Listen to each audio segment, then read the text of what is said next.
Bienvenue sur Nour Télévision, Nour Info, les titres.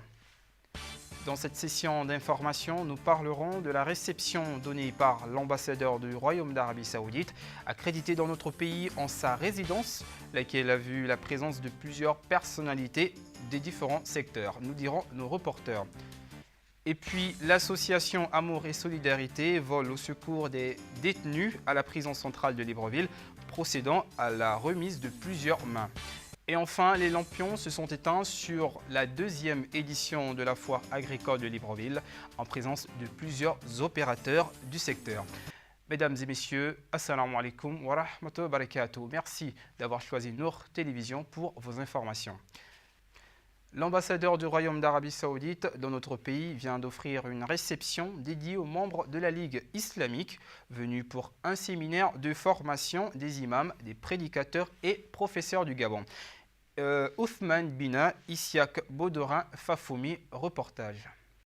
Arrivé en terre gabonaise pour un séminaire de formation dédié aux imams, prédicateurs et autres enseignants de la langue arabe, l'ambassadeur du Royaume d'Arabie Saoudite au Gabon a organisé une réception en leur honneur, laquelle a vu la présence de plusieurs personnalités. Le chef de la diplomatie saoudienne dans notre pays situe ici l'enjeu d'une telle rencontre. هذه المناسبة أقيمت على شرف إخواننا أصحاب الفضيلة وفد رابطة العالم الإسلامي. Cette occasion s'était faite à partir de l'honneur, Sa Excellence le Machaïr de Ligue mondiale. Et cette occasion, c'était pour faire des cours dans le décor islamique. Oui, et après... وكانت فرصة طيبة لحضور عدد من إخواننا المسلمين في الغابون. C'était une bonne chance pour avoir plein de personnes et des étudiants qui prient le cours en arabe et le cours islamique aussi. Pour sa part, le chef de la délégation de la Ligue islamique mondiale, non sans insister, revient également sur l'intérêt d'un tel rendez-vous. Effectivement, nous sommes arrivés dans ce pays, et en Afrique équatoriale, en Afrique centrale. Donc, parce que nous avons entendu beaucoup parler du Gabon, c'est pourquoi nous sommes venus pour faire notre devoir, le devoir de l'islam bien sûr. Et nous remercions, nous profitons de l'occasion pour remercier chaleureusement son Excellence, l'ambassadeur de l'Arabie Saoudite au Gabon, sans oublier le consul général de l'Arabie Saoudite au Gabon.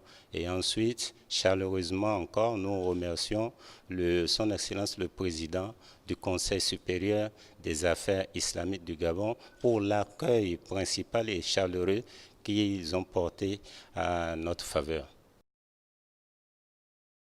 Attachant du prix au renforcement des capacités des uns et des autres, le président du Conseil supérieur des affaires islamiques du Gabon a tenu à dire ce qui suit. C'est sommité du monde musulman. Nous venons tout droit de la Ligue islamique mondiale. Nous remercions le secrétaire général, son adjoint, et de même que 16 éminents professeurs du monde islamique qui sont venus nous abreuver de la bonne parole, qui sont venus nous confirmer ce que nous avons appris d'eux et pourquoi pas nous élever davantage.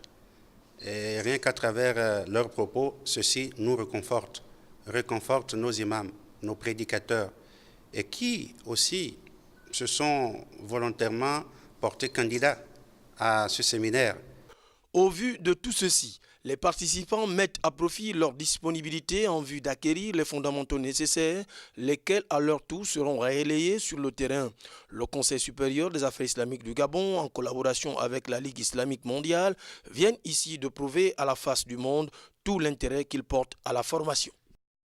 L'association Amour et Solidarité vole au secours des personnes détenues à la prison centrale de Libreville, avec à la clé la remise des kits liés à leur alimentation. Retrouvons à nouveau Othman Bina, Ahmed Nzingi de notre rédaction. La énième sortie de l'association Amour et Solidarité vise à soutenir les personnes détenues à la prison centrale de Libreville. Les membres de cette structure associative ont opté ce jour pour l'alimentation de ces dernières en concoctant des mets qui leur sont destinés. Pourquoi cet élan de solidarité? Nous élevons des œuvres du partage qui fait l'harmonie entre les musulmans et les non-musulmans, y compris parce que quand nous faisons le partage, nous ne faisons pas la différence entre non-musulmans et musulmans.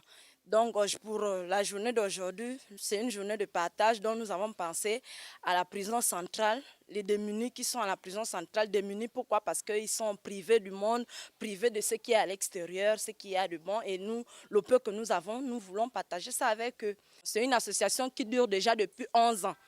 Et nous faisons des œuvres chaque année, nous aidons les mosquées qui sont en construction. Nous participons dans les constructions d'achat des matériels des mosquées, des écoles arabes et beaucoup d'autres activités. C'est une réunion qui consiste des femmes débrouillards, des femmes qui font du commerce, du travail, qui sont fonctionnaires et tout et tout. Le prophète Mohammed sallallahu alayhi wa sallam a rapporté un hadith en disant « Donnez-vous des cadeaux les uns et les autres et vous allez vous aimer ». Donc ça a été dit par notre prophète, donc nous essayons de suivre ce que le prophète a dit. Et il y a le cadre dans l'islam qui est dans le partage, qui est la zaka et la sadaka, qui est très permis dans l'islam. Donc c'est une religion du partage. Le partage occupant également une place de choix dans le projet de société du chef de l'État, l'avenir en confiance, certains habitants de Libreville, voire du pays, semblent s'approprier. Il faudrait à ce propos, pour plus de visibilité, multiplier ce genre d'initiatives au bénéfice de tous. Rideau sur la foire internationale agricole de Libreville, cérémonie qui a vu également la participation de Luc Oyoubi, patron de l'agriculture dans notre pays. Issa Mefan, Jeffrey Rogandi, Mustapha, reportage. C'est le ministre de l'Agriculture, Luc Oyoubi, qui a procédé à la clôture de la deuxième foire agricole de Libreville. Le ministre s'est appesanti sur le déroulement de celle-ci. Nous arrivons au terme de la foire édition 2014. Je voudrais donc vous remercier d'être venus, pour certains de très loin, pour participer à cette édition de la foire agricole. Au cours de cette foire agricole, vous avez eu l'occasion de présenter, d'exposer au grand public vos produits. Vous avez eu pour certains l'occasion de les vendre. Vous avez pu également échanger d'expériences avec les autres acteurs du même secteur et des mêmes filières. Vous avez pu avoir des contacts avec les structures d'encadrement, notamment celles du ministère. Vous avez pu également être en contact avec les structures de financement. Il a également déploré les manquements constatés tout en promettant des améliorations en comparaison à l'édition de 2013. Au cours de la 3e journée de cette foire, pendant cette discussion, nous avons soigneusement noté vos préoccupations.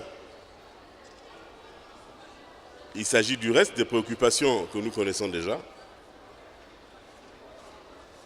Je retiendrai que vous avez parlé notamment des questions du foncier agricole, parce qu'à ce niveau-là, malheureusement, il y a encore beaucoup d'insécurité foncière au niveau des exploitations agricoles.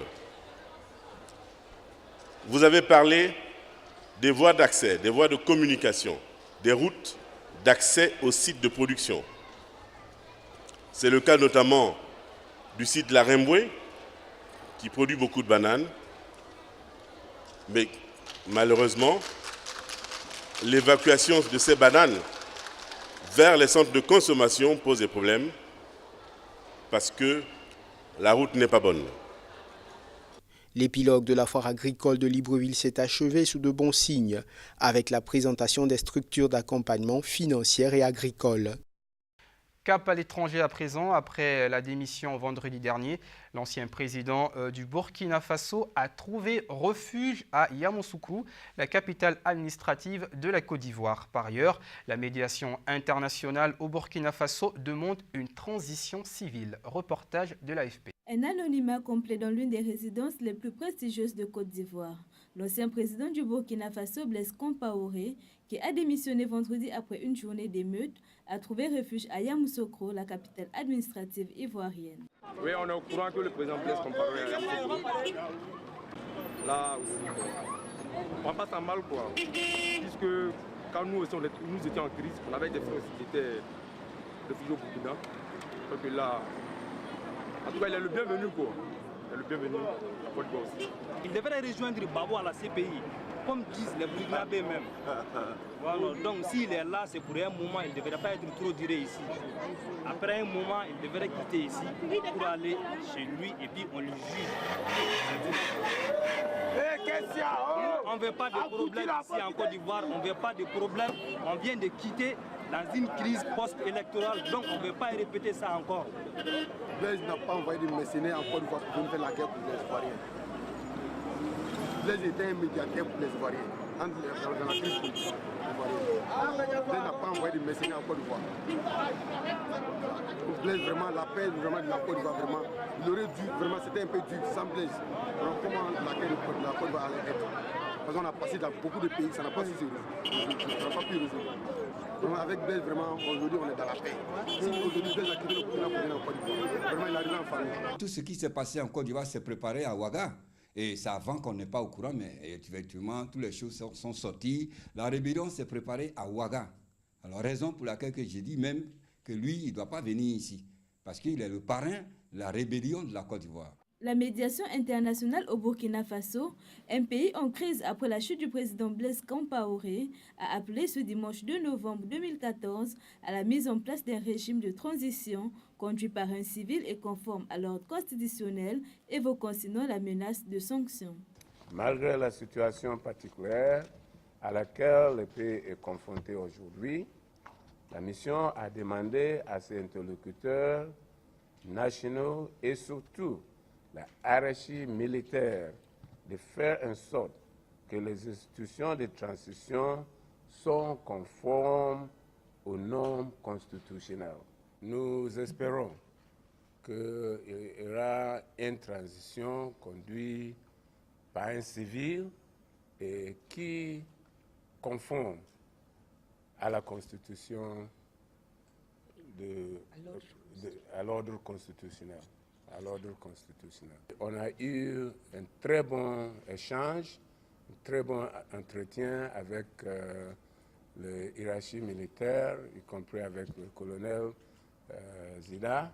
Et on nous a assuré, ils ont bien entendu le message qu'on nous a donné et il va réfléchir sur ça et tenter de travailler avec la CEDEAO, avec l'Union africaine, avec les Nations unies, pour trouver n'est-ce pas, une approche idéale qui conforme à l'ordre constitutionnel. L'Iran veut de nouveau attirer les touristes. Des cars remplis de touristes se succèdent de nouveau à l'entrée du site de Persépolis. Reportage de nos confrères de l'AFP. C'est sous la garde de ces gigantesques statues de pierre que se pressaient autrefois les représentants du monde entier, souhaitant entrer dans l'Empire perse. Aujourd'hui, les ruines majestueuses de Persépolis, l'ancienne capitale, accueillent à nouveau des touristes après des années de négligence sous l'ancien président Mahmoud Ahmadinejad. Une destination qui révèle des surprises. Je pense que l'Iran est l'un de ces pays qui a deux facettes. Une facette construite par les médias de masse. Et la vraie facette, quand vous venez ici, vous voyagez et tout le monde veut vous aider. Tout le monde sourit. C'est super.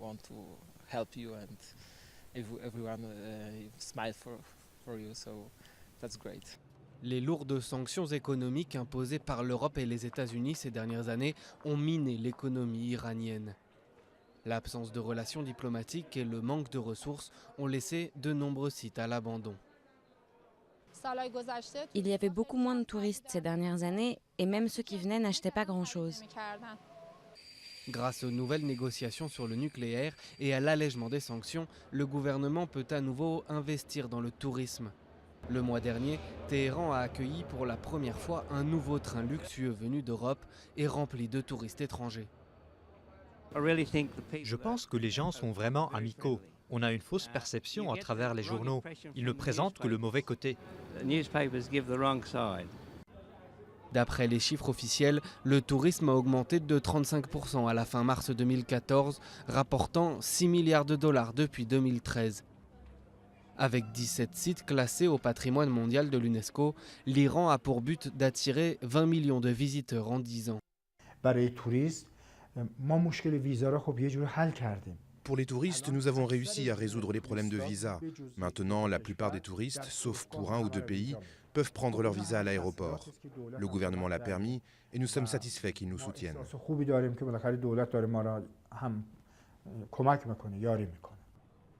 La réussite touristique reste malgré tout suspendue aux aléas diplomatiques et aux résultats des négociations sur le nucléaire, pour que les touristes puissent durablement découvrir les richesses de cet ancien empire.